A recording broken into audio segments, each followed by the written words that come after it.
Así como suena. Historias que merecen ser escuchadas.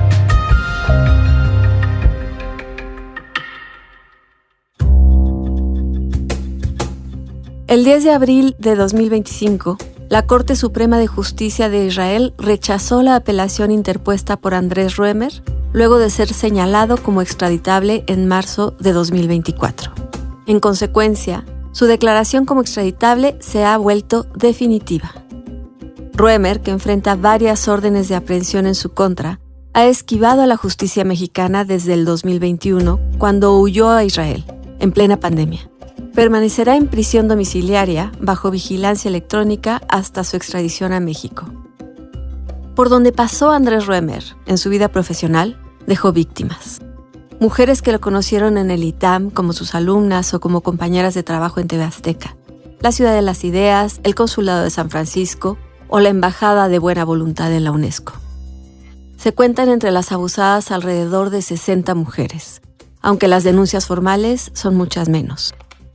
Un año después de huir, Roemer apareció en un video en el que exhibió la identidad de las víctimas que lo habían denunciado, mostrando no solo sus nombres, sino también sus imágenes, y acusó a la Fiscalía de la Ciudad de México de parcialidad. Pero pocos le creyeron. La UNESCO y la Universidad de Columbia se habían desvinculado de él, lo mismo que una decena de prestigiados académicos asesores de la Ciudad de las Ideas. Roemer se quedó solo con el respaldo de Ricardo Salinas Pliego, que incluso después de las denuncias, siguió transmitiendo los programas de Roemer por TV Azteca. Ahora, finalmente, las víctimas de Roemer podrán verle cara a cara. En 2021, María Scherer habló con algunas de ellas.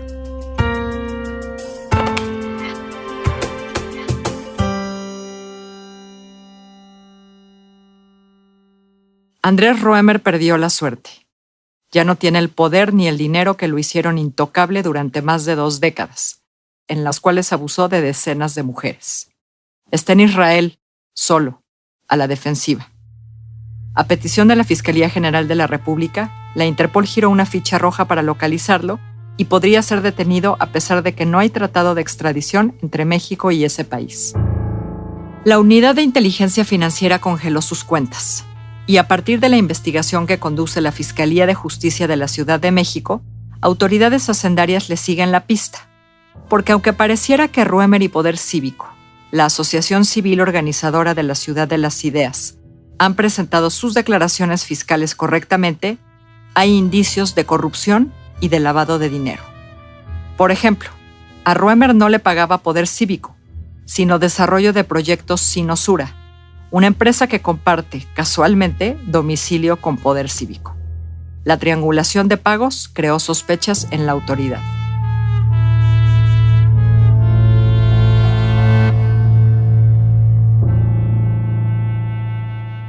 Renata Lira conoció a Andrés Roemer hace más de 20 años, en San Francisco. Ella estudiaba la preparatoria y él el doctorado. Formaban parte de un grupo más grande de estudiantes mexicanos. Renata es una de las mujeres que lo ha denunciado ante la Fiscalía General de Justicia de la Ciudad de México. No había dado entrevistas porque quería asegurarse de que su testimonio serviría para hacer justicia para el resto de las mujeres, víctimas, como ella, de Andrés Roemer. Lo estuve consultando con varias personas que me conocen, que conocen a Andrés, que conocen la situación, ¿no? Que sabían como que una parte que a mí me evitaba de hablar era justamente la relación con su familia, la relación que en algún momento de la vida tuve con su familia, porque en algún momento fue muy cercana. También conocí a su mamá, a sus hermanos, con su esposa, a su esposa la estimo muchísimo, siento muchísimo por lo que está pasando. A su ex esposa. A su ex esposa, perdón, sí, a su ex esposa. Y que es la mamá de sus hijos. Estuve ahí cuando nacieron sus hijos, ¿no? Los gemelos.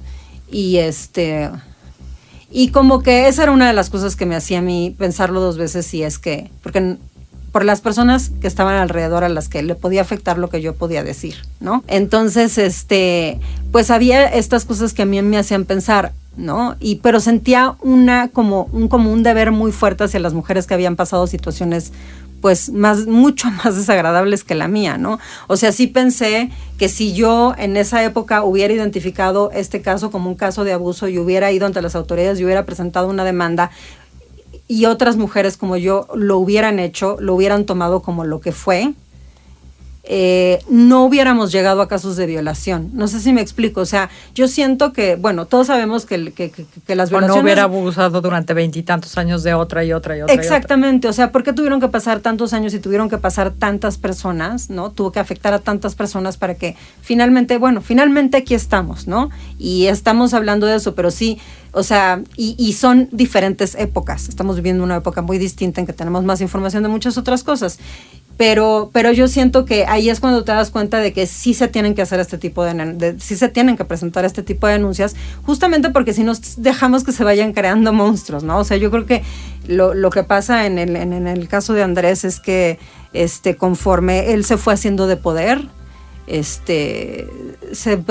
sus abusos se volvieron más fuertes, más graves, ¿no? Porque se dio cuenta que no pasaba nada, ¿no?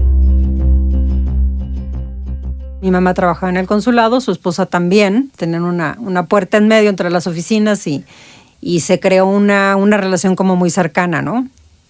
Tanto con su exmujer como con Andrés, porque además, bueno, Andrés era estudiante en esa época, él era estudiante en High School of Business en Berkeley. Él estaba estudiante de doctorado, él venía de Harvard. Y entonces pues se creó una relación muy, muy cercana, pues ahora sí, por la edad. Digo, Andrés no es mucho más grande que yo, ¿no? Sé exactamente qué edad tiene, pero me llevaron unos 10 años. Nosotros teníamos una relación muy familiar, y familiar te estoy hablando, hacíamos carnes asadas en mi casa con mi mamá, con mi hermana, conoció a mis primas, o sea, había una relación muy cercana. Renata dudaba entre estudiar cocina y comunicación. Roemer la convenció de inclinarse por economía. Yo, como ya traía este interés en la política, en la comunicación política, pues no me costó tanto trabajo cambiar de idea. Él como que me dio, la verdad es que él es una persona con mucha labia y muy convincente, y pues traía mucho entusiasmo. Le pregunto a Renata cómo era Roemer antes de convertirse en un hombre poderoso y adinerado. Era una persona muy extrovertida, muy, muy extrovertida. Era como... era muy simpático, muy carismático, muy agradable, tenía mucha plática, era un cuate muy culto, muy estudiado, ¿no? O sea, esas credenciales que se dice que tiene, pues sí las tenía, ¿no? A mí me consta dónde estaba estudiando y todo, y era un buen alumno, era un excelente alumno. Y entonces tenía como este encanto, ¿no? Sí era de estas personas que te motivaba a estudiar. Y creo que ese era un poco el approach con cierto grupo que a él le interesaba, con el que a él le interesaba relacionarse, porque él tenía muchas aspiraciones políticas desde entonces. ¿Y ¿no? estaba bien relacionado desde entonces? Estaba bien relacionado, y su relación tenía más que ver como, digamos que como en mi caso, se convertía como en un mentor, ¿no? Desde el punto de vista académico, de muchas personas, digamos, de hijos de gente con buenas posiciones en la política y demás, ¿no? Entonces siento que muchas de las primeras relaciones que él creó las estableció de esa manera, ¿no? Haciendo muchos favores de ese tipo, y la verdad era muy agradable. ¿A qué papá, no le encanta que motiven a su hijo hacer una carrera, ¿no? O sea, yo creo que había muchos papás y muchas personas que lo conocieron que estaban muy agradecidos con él. ¿Alguien que recuerdes en particular? Pues recuerdo, por ejemplo, pues en este grupo de estudiantes, yo me acuerdo, estaba, por ejemplo, Pedro Ojeda, hijo de Ojeda Paullada, y con él tenía muy buena relación, por ejemplo, ¿no? O sea, Pablo estaba ahí recién casado con su esposa, pues también como explorando económicamente, académicamente, hacer algo, ¿no? Y estaba un poco como, digamos que su mentor, en ese sentido, era Andrés. Por eso estaba en Berkeley. Renata y Roemer volvieron a México y dejaron de verse. Ella sabía por terceras personas algunas cosas sobre él, y con la amistad y la confianza que se habían tenido, lo buscó 10 años después para pedirle trabajo. Él estaba en ese entonces trabajando en Conaculta, estaba en la coordinación de asesores con Sari Bermúdez, y bueno, pues yo, egresada de comunicación, pues entrar a Conaculta me parecía una muy buena opción, ¿no? Entonces hice una cita con él, lo fui a ver, Lo fui a ver a las oficinas que están en la calle de Arenal, ¿no? Me recibió ahí un día, no sé, como cerca del mediodía más o menos. Esto fue como en el 99. Y bueno, tuve una cita con él y en donde pues llegué, platicamos, tenía tiempo de no verlo, nos pusimos un poco al corriente, ¿dónde está tu mamá? ¿Dónde está tu hermana? ¿Qué están haciendo? Bla, bla, bla. Platicamos un rato. Me dijo más o menos lo que estaba haciendo ahí. Y después me dijo, tengo una comida, ¿por qué no te vienes a comer? ¿No? Y y me dice, sí, seguimos platicando, no sé qué. Y le dije, va, órale, sí. O sea, digo, era mi cuate. Para mí era mi amigo, ¿no? Entonces, pues nos vamos a comer con otras personas. Nos fuimos a comer a La Cava, que está muy cerca de esas oficinas, y que pues en ese entonces era donde la gente que trabajaba en gobierno y no cerca, pues iba a comer, ¿no? Era un lugar muy, muy popular. Después de la comida, Roemer llevó a Renata de regreso a las oficinas de Arenal. Fue cuando ahí yo noté un cambio de actitud en él, como muy raro, como que, no sé, o sea, algo raro en el ambiente, no sé, como que me empecé a poner muy nerviosa, me empezó a intimidar un poco, se me acercó bastante, yo estaba sentada en el lado del copiloto, él en el lado del piloto, me agarró a la pierna, no de una manera como muy, pero bueno, la esquina, digamos, como la rodilla, cerca de la rodilla, pero se acercó mucho y me empezó a decir que, no me acuerdo exactamente las palabras, pero algo así como, lo que tú tienes que aprender es que tienes que utilizar el sexo como un poder para llegar lejos. Como un arma a tu favor. Ajá. Así. Y pues la verdad, como que, no sé, como que me quedé en shock. Me quedé en shock de quién venía, porque pues Andrés era una persona que yo sentía muy familiar, a la que pues como que estimaba bastante y que además admiraba, ¿no? Profesionalmente. Entonces, la verdad sí me quedé en shock porque para mí fue una terrible decepción. Me puse muy nerviosa porque me sentí como invadida. Además, siento que cuando una persona muy familiar hace algo así, transgrede algo como muy fuerte, no sé cómo explicarte, es como si un tío de repente tuviera no sé, o sea, porque no era nadie de mi familia, vamos, pero yo sí lo veía con esa familiaridad, entonces para mí sí fue un poco un shock.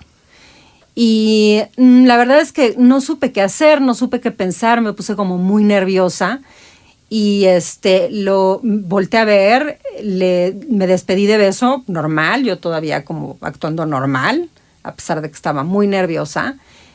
Todavía sentí cuando le di el beso como se me acercó demasiado y me acercó mucho su respiración y como que, no sé, sentí muy feo y me bajé del coche y salí corriendo y estaba temblando, o sea, como que la verdad fue una situación muy molesta, muy incómoda de la que no quise ni hablar. No se lo conté a nadie y Andrés y yo tenemos muchísimos amigos en común. No se lo conté a nadie porque primero no supe qué pensar. Para mí no era tan claro que era una situación de abuso. Primero porque pues era mucho más joven, tenía 26 años. Antes no se sabía tanto como sabemos ahora sobre lo que constituye una situación de abuso. Y había sido una persona que yo consideraba pues cercana y familiar y eso me decepcionó mucho, entonces estaba también un poco triste y sentía pena, o sea, sentía pena ajena y sentía pena mía y fue una situación muy fea para mí. Otra vez pasaron años. Renata se divorció y en una situación económica bastante apretada, decidió volver a buscar a Roemer, que encabezaba el proyecto de la Ciudad de las Ideas. Le ofreció un trabajo mal pagado, pero ella lo aceptó. Sería algo temporal. Faltaban un par de meses para la celebración del festival. Ella no quería ir a Puebla. Se le complicaba el viaje porque cuidaba de sus hijos. Aunque apenas tenía contacto con él, Roemer le dijo que el viaje era obligatorio. Lo que pasó es que después de que regresamos de ese viaje, a mí me escribió un mail su asistente personal para decirme que cuando me pagara mi sueldo, yo le iba a tener que regresar dinero de los gastos del viaje. O sea, cosa que, bueno, o sea, número 1 iba de trabajo. Número 2, nunca me lo dijeron. O sea, no me lo dijeron antes. No es como que yo había sido informada que me iban a cobrar el viaje. Entonces fue como una sorpresa. Entonces me pagaba poco. Entonces me iba a quitar casi más de más de la mitad de mi sueldo en gastos del viaje.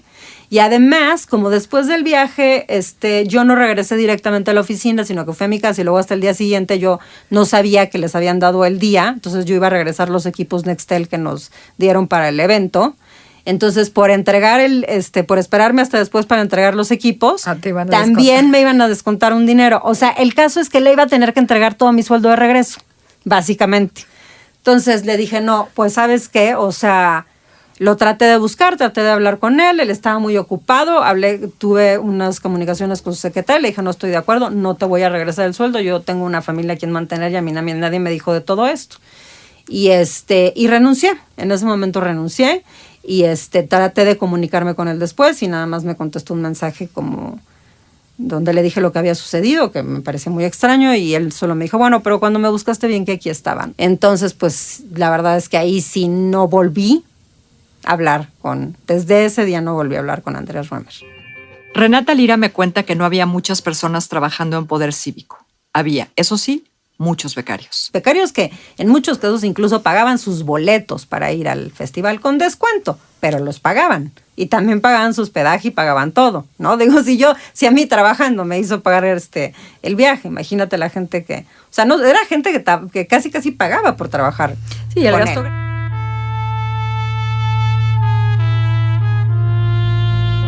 De acuerdo con la información que las autoridades hacendarias han anexado al expediente de Roemer en la Fiscalía de Justicia de la Ciudad de México, el representante legal y asociado fundador de Poder Cívico tiene 2 vehículos. Un Buick Enclave 2019, que vale 969,000 pesos, y un segundo, usado, que importó en 2018, con un valor de 1,259,598 pesos. Entre 2013 y 2019, Roemer reportó ingresos por 73.1 millones de pesos y deducciones por 454,000 pesos. El resultado fiscal es de 57 millones. El balance parece correcto de entrada, en tanto presenta declaraciones en tiempo y forma. Sin embargo, la aparición de desarrollo de proyectos sin usura deja muchas dudas. Esta le pagó a Roemer 29.8 millones de pesos entre junio de 2012 y diciembre de 2019, por concepto de pago de nómina, curaduría y pagos. La cuestión es que tiene el mismo domicilio que Poder Cívico, que no le paga de manera directa a su apoderado y socio. Poder Cívico mandó a través de Space 52.8 millones a esta empresa y esta, a su vez, reenvió 29.8 millones a Roemer. Pero eso no es todo. La empresa de medios Starcom Worldwide pagó 7.7 millones de pesos a Sinosura.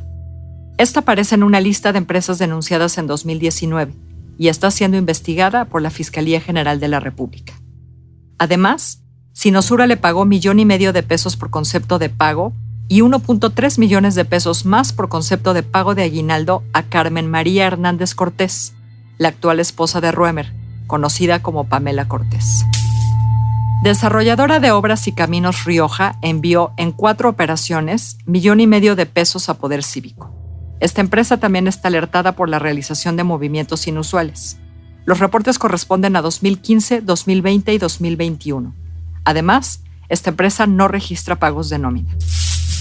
La situación financiera irregular de Roemer incluye transferencias internas por 51 millones de pesos a Estados Unidos y a Francia en diferentes periodos entre 2019 y 2021. Poder Cívico recibió 582 millones de pesos de diversos entes públicos, 13 millones del gobierno de la Ciudad de México entre mayo y junio de 2018, 60 millones de Conaculta entre febrero y octubre de 2013, 120 millones de la Tesorería de la Federación entre octubre del 2014 y julio del 2018 y 300 millones entre mayo de 2012 y noviembre del 2021 del gobierno de Puebla.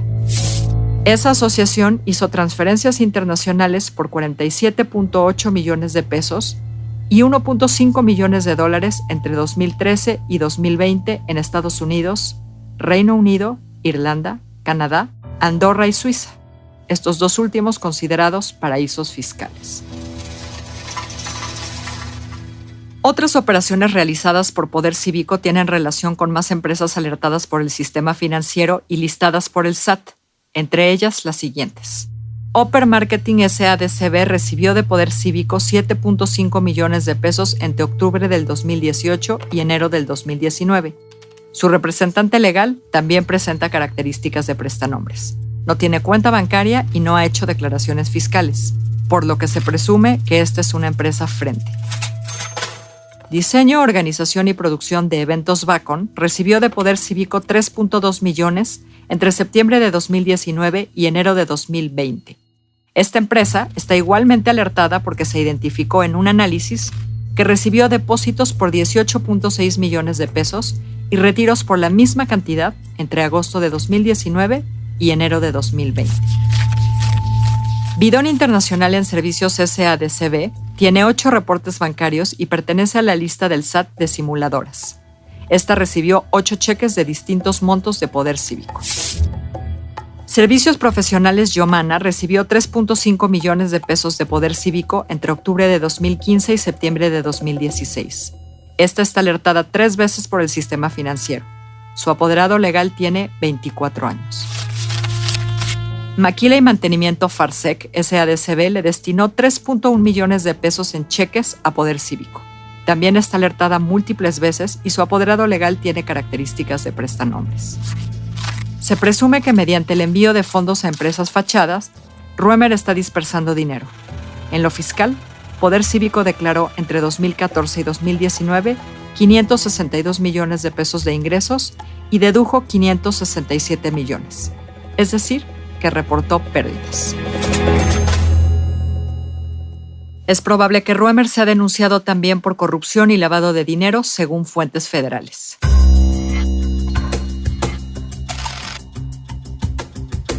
Así como suena, es una producción de Puro Contenido. La directora editorial es María Scherer, la producción ejecutiva de Giselle Ibarra. En la consola y la edición están Hugo Santos Quevedo y Santiago Mijares. Andrea Espano es la coordinadora de producción. Yo soy Carlos Puch y los invito a escuchar todos nuestros podcasts en asícomosuena.mx o en cualquiera de las plataformas donde tú prefieres escuchar tus podcasts.